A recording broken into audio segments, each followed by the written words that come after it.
This episode is brought to you by Trailer Park Yard Games, where over 28 games are delivered directly to your party. We park the trailer, you party. And my mentality then was just get into school and get out. Yeah. I look back now and I was like, man, I should have just relaxed. It's going to be Pump the brakes a little bit. Yeah. Once you're working, you're not going to get that college time back. If you're 26 or 27, that's totally fine if you start your career then. No big deal. You don't have to rush those years. Well, because we all work till we're how old? 70? Mm-hmm. Well, why'd you look at Bill? Because that's it. I'm nowhere near He's 70. still working. But I am still working. Yeah, so I got out of law school. Let's have a chat, talk this and that with PB and Jaisy.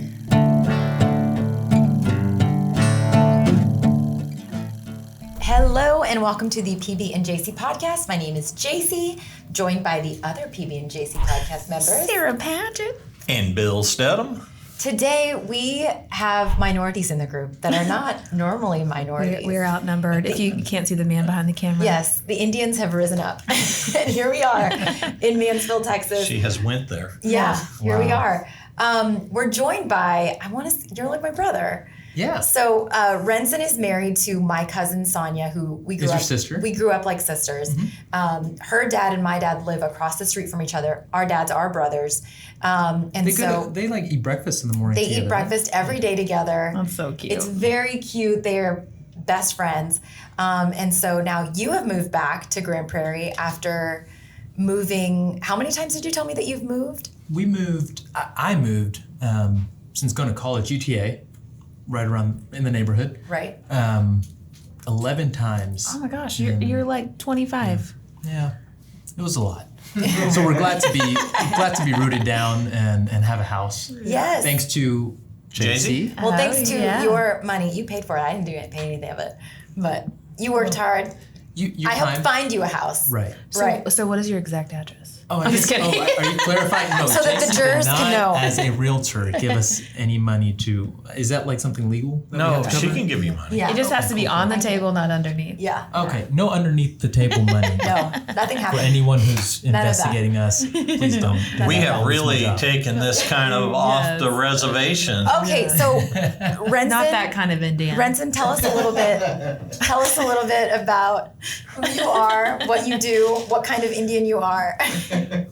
Okay. I'll start with the last question. I'm South Indian from Kerala, Keralites, Malu people, Malayalis. Shaking my head like all that. those words. Yeah. You guys know. I have no clue. South side. He's from the South side, Bill. South side, yeah. South side. Yeah. We represent. Gang sign. So what do you do for a living? What are we Why going are to you talk here? to you about today? I am an assistant district attorney with Dallas County. Recently started that job in June of this year. I came from Brazos County, which most people don't recognize that it's where it is. It's College Station, Bryan, so all those Aggies out there. Yep. Heard a lot of those. Not one Aggie in this room. There's no Aggies in this room, but there will be. My dad went to Commerce. Does that count? A&M Commerce? Yeah, no. Yeah. No. Okay. Yeah, I went to UTA, and I would There you still go. hook 'em Is that horns. Mustang? Yeah.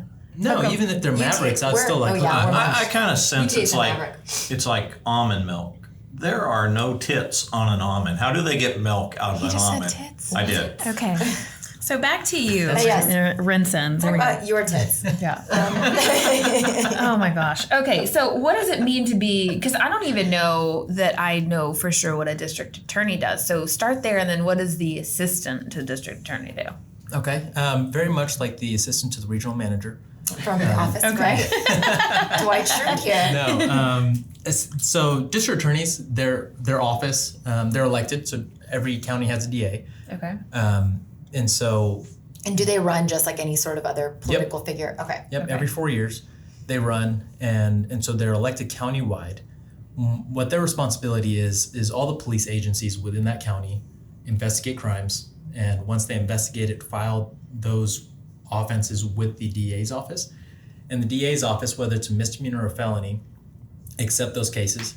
If it's a misdemeanor, they could file a complaint, and then that person is charged by a complaint Gotcha. for a crime. If it's a felony, then we take that file that the police agency gives us and present that to a grand jury. And a grand jury consists of members of the community who come in and serve as grand jurors. And they review the file and determine whether or not there's probable cause to continue with that indictment. And if they find it true, then they will indict, and then that person is charged by indictment for a felony offense. And then at that point is when we come in as assistant district attorneys and we review the file and determine what's an appropriate punishment for plea bargains, or if necessary, go to trial. So is there a lot of research in what you do? When we get the file, when we proceed to trial, there's a lot of legal research that we look at prior cases and case law to determine, is this legal issue something that we need to litigate in court? Gotcha. And so we do a lot of research on that end, but for the most part, it's more looking at reviewing evidence. So reviewing the police reports, reviewing body camera footage, talking with police and seeing what is the evidence that we have to prove the case. Awesome. So go ahead. I was gonna, do you guys deal with like any petty crimes? Do y'all even see that, or is it more things that are going to go to court? So misdemeanors are Class B and Class A misdemeanors are anything from thefts of $100 or more, assault cases where someone, if you get punched and you want to press charges, that's an assault. That's going to be a misdemeanor. And so it depends on what you consider petty. I mean, some people will look and be like, hey, yeah, I got punched. That's pretty serious, depending on who you got punched by. Right, and what part of your body. Yeah. So is this something you always want to do? Like, were you born with a briefcase in your hand? Or like, how did you get from where, starting out to where you are now? Yeah, I never thought about being an attorney until my second year at UTA, undergrad. Really? Really. And What did you want to do initially? Being Indian, my mom's You already a nurse. were that, so don't go to college for that. They didn't have to teach you that. It kind of just happened. I didn't know you could get a degree. Yeah. It's a very specialized degree. They teach you how to make round rotis and Yes. all of those things. Yeah. No, so my mom's a nurse, and typically it's like, the medical field in some is way. very safe as a profession, and so my parents, wanted me to go that route, me and my brother. Right. But then, my first year of college, I was looking to get a biology degree, a BS in biology, and a lot of BS was involved where I didn't understand. His initials, yeah. I did not understand too much. My grades weren't that hot. Yeah. And then I realized, I really don't care about Not really this interested. stuff. I like this stuff. Because that's kind of what you did, Jaisy, right? You started medical. Yeah, but then I went a little bit further with it, and then was like, I don't want to do this every day for the rest of my life. This really isn't my jam. So you know what? I'm just gonna go sell stuff. So you got your degree from UTA. Mm-hmm. Where did you go to law school at? I went to Baylor. Okay. Baylor very Law good. School down in Waco. Baylor Bears. Mm-hmm. What made that click for you in your second year at UTA to be like, you know what, law is for me? I thought about what I wanted, like what I care about, and what I really cared. I love more like governance, public things that dealt with government and public laws, things like elections and. You were interested in those things at that time. Okay. Really, something about 9/11, being a 9-year-old, 10-year-old at the time, I felt like that really, for some reason, even though I was a kid, public service just stood out to me after that. Well, there's so many working parts to all that you don't understand until you get older, and you're like, man, look at everything that had to happen and the chain that it had to happen and what didn't happen, and it's crazy. So that was an interest to you, is to get more involved in the workings of a community and political science wise, like what? Yeah, but I ended up graduating from UTA with, instead of a BS, a BA in biology, because I didn't want to take organic chemistry. Yeah. Who does? Yeah. I did. I liked organic chemistry. She's weird though. I failed. I got a D. I don't know if that's failure. Did you tell your parents you failed?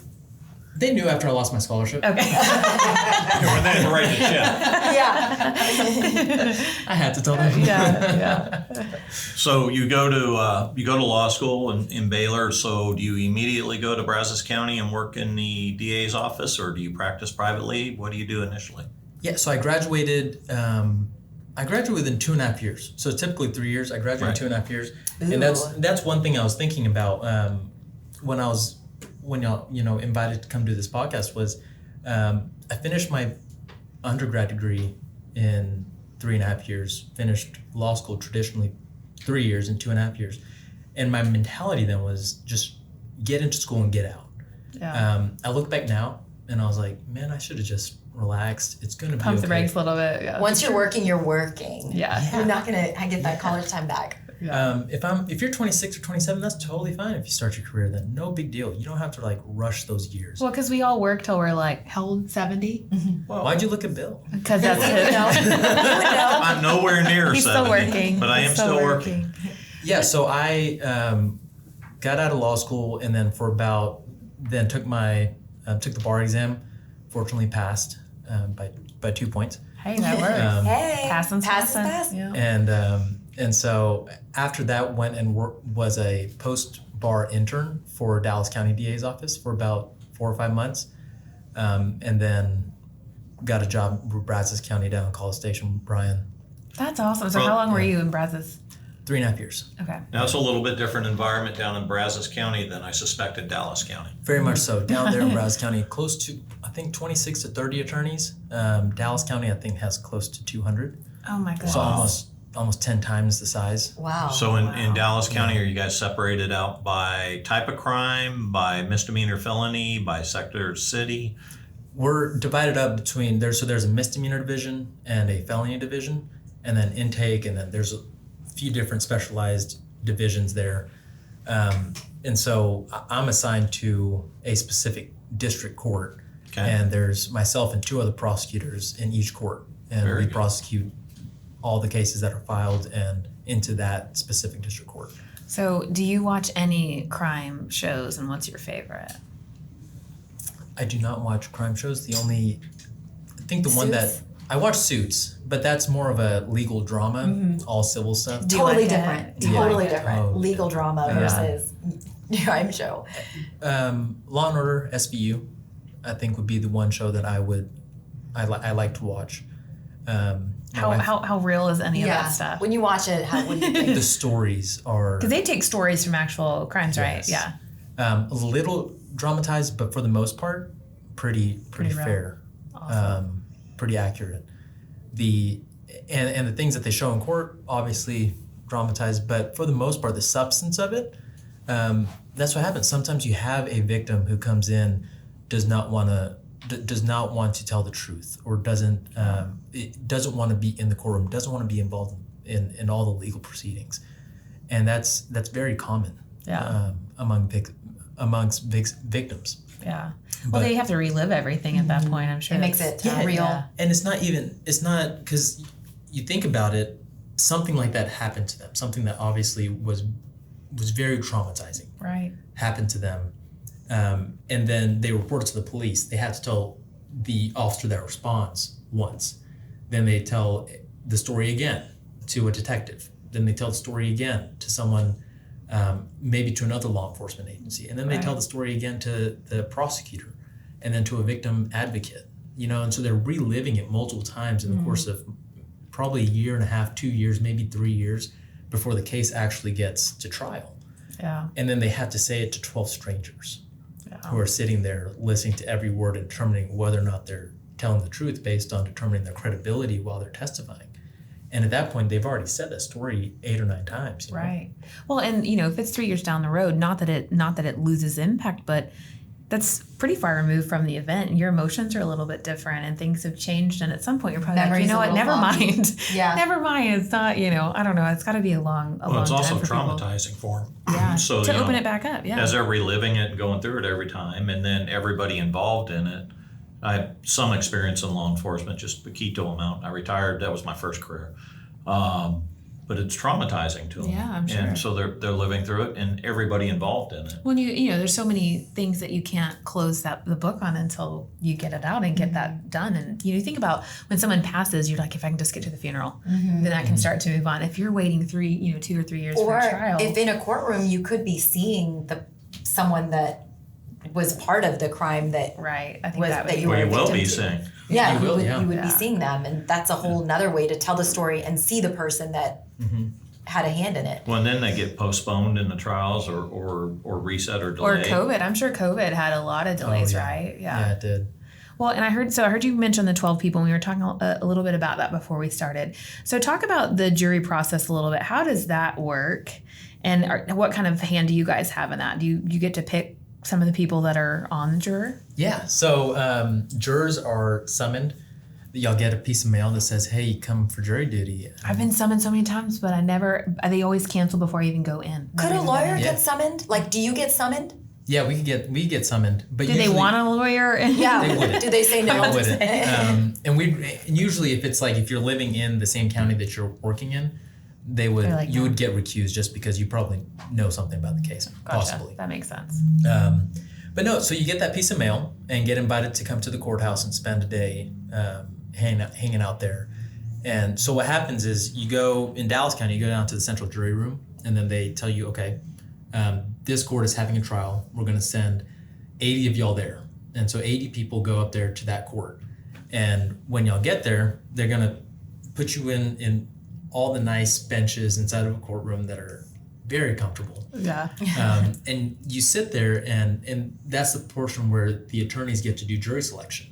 So they ask questions and things like that. Right, and so we know what the case is. And at that point, we've had, we talked to you all about what the law is that's going to come into play in this case. If you're comfortable with it, are you able to punish someone? Some people feel uncomfortable saying, yeah, Punishing. I could send this person to prison. That's a heavy thing for some people. Sure. Other people, maybe they were a victim of something similar, and they don't want to have those memories come back, and so they might not be comfortable being a juror on that case. And so we get to talk to them about these things. Is there anything that's going to make you biased or not able to sit in judgment or be fair to Right. both the defendant, who deserves a fair trial, and also the state, and just be fair to both sides and be able to determine, on this date, did this person commit this offense? Right. And are able to find them guilty or Just not somebody that guilty. can be objective and Right. yeah, that's gotta be hard to find. Though. Yeah. Yeah, so I at a would group like- of 80, we, what ends up happening is we spend about an hour each side. So the prosecutor and the defense attorney gets an hour each to just talk to the jurors. And there's someone just writing down notes. And so everything that they're saying, we're just writing it down. And then at the end of it, if there's someone who legally can't serve, like the court determines that, hey, they're not going to be fair based on what they said, they get removed. And then everyone else who's left, there is no legal cause for them to be removed. Each side gets 10 people that they could just say, we don't want, and strike them. And so what it is it's called jury selection, but it's more jury deselection.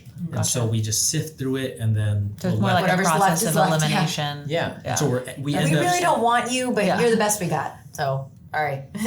That's exactly what it is. And then you look at the 12 people you have, and you're like, man, what do I know about you? I feel like I didn't talk to you. Right. Because the people that you did talk to, either one side liked them and was like, we want them, and the other side was like, well, they like them, so we don't want them. Exactly. So I'm sure the memorable people probably are not the ones you want, right? The ones that stand out. Depends on which Which side. side they why stand they're out memorable. for. Yeah. Yeah. And then you're left with 12 people who the court determines, and the prosecutor and the defense are like, yeah, these people will be fair, and this is the jury you get. And it's almost, especially here in Dallas County, and likely Tarrant County as well, it's very diverse. It's just a mix of people, which is a beautiful thing. It's good, that I pretty cool experience to see 12 people to come together. Because it wasn't the same in the other county you came from, was it? No, Not as diverse. it wasn't as diverse. Yeah.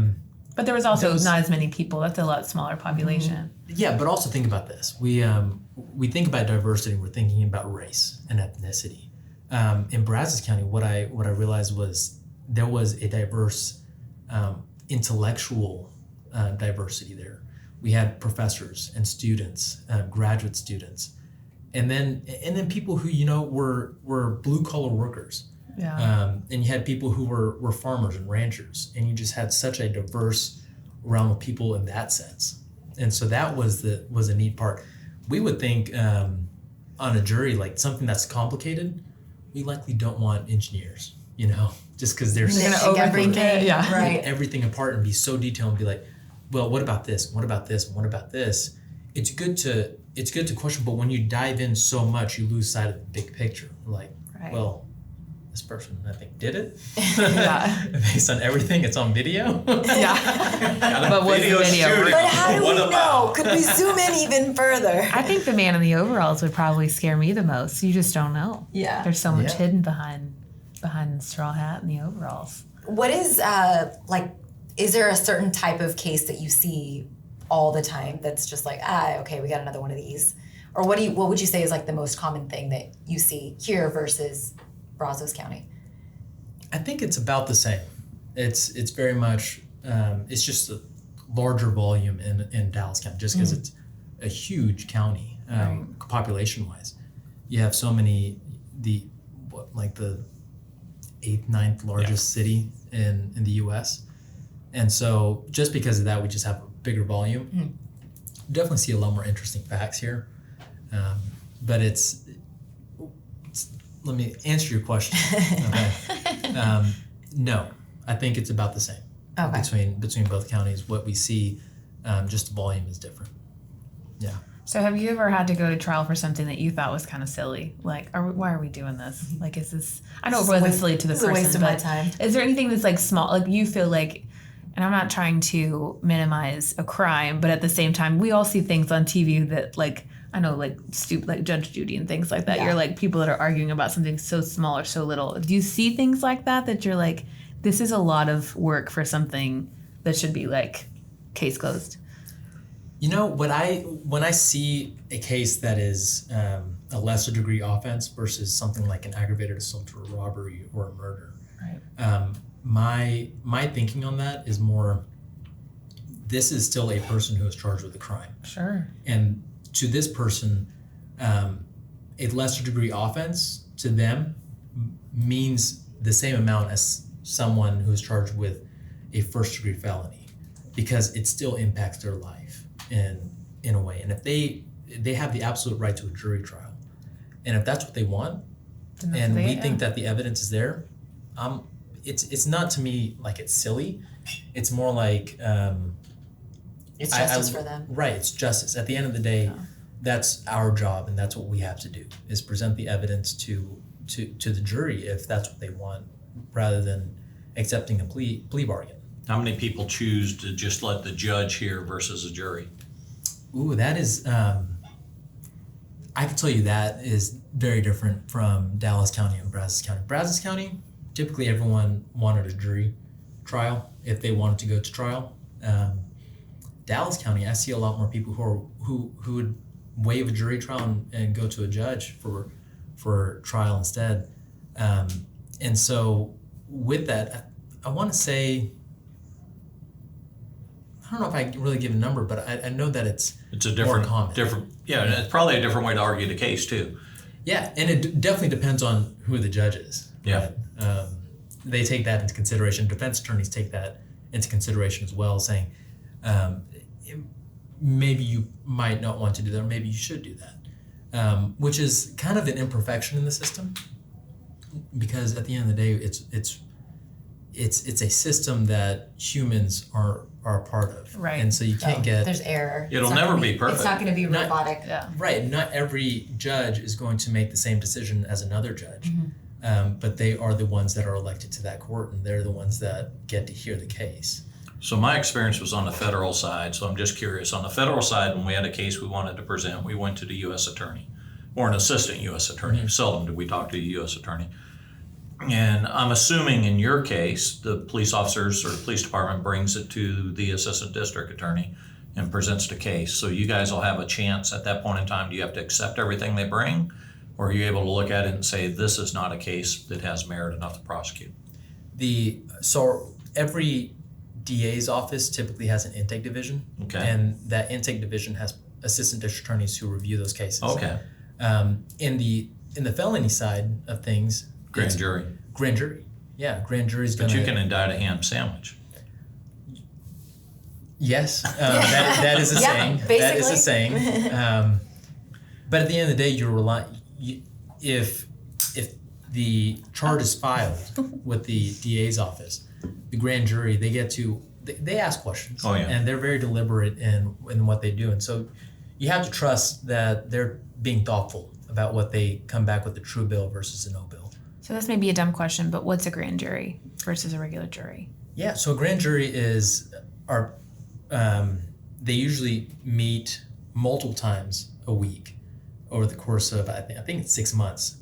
And so Monday, Wednesdays, and Fridays for 6 months is one group of grand jurors, and then another group is Tuesdays and Thursdays. I think that's how Dallas County runs. I'm not familiar, don't quote me on that. So do you get selected just as a regular Right. juror is? Mhm. It's just you're then selected to be a grand juror? Yeah, so you're summoned for Like a to longer be period of time. Right, and they tell you on the summons Yep. that this is going to be a long-term commitment. This Gotcha. is not going to be a week. So those would be more of the bigger offenses, or like a murder trial or something like that. Would it be No, every Every felony. felony. every felony? Every Okay. felony. And so felony, you could just put in perspective, is anything from a possession of drugs like meth, heroin, cocaine, under a gram. Oh, so good. a gram Okay. is like under a gram is like a sugar packet.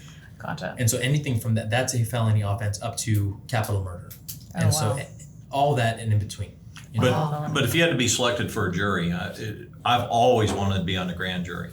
I've been called to jury duty many times, never selected to anything. But you're still only on one case, or you're No, in the grand jury, you hear multiple cases during the term of the grand jury. Oh, gotcha. So you serve a term, and then whatever they need you for during those days that you're. Okay, that makes sense. Okay. You're sitting there, and the prosecutor comes in. Here's the file, and they just keep just going through all the cases that a police agency has brought in. Okay. After we decide whether or not we're going to accept or reject the case. If it's accepted by the DA's office, then we present it to the grand jury, and they determine whether or not there's probable cause and whether or not there should be an indictment. Okay. Do you get a lot of murders? There's There's few in I Dallas. like when you say that word. Do you get murders? murders.